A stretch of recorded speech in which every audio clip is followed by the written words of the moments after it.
Medina पाक बंदा पैसे से नहीं जा सकता, पूरी दुनिया में जाना होता है।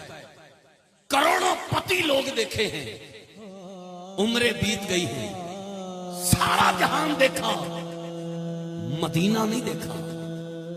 एक आम रेहड़ी चलाने वाला, फटे पुराने कपड़े पहनने वाला हर साल मदीने जा रहा है।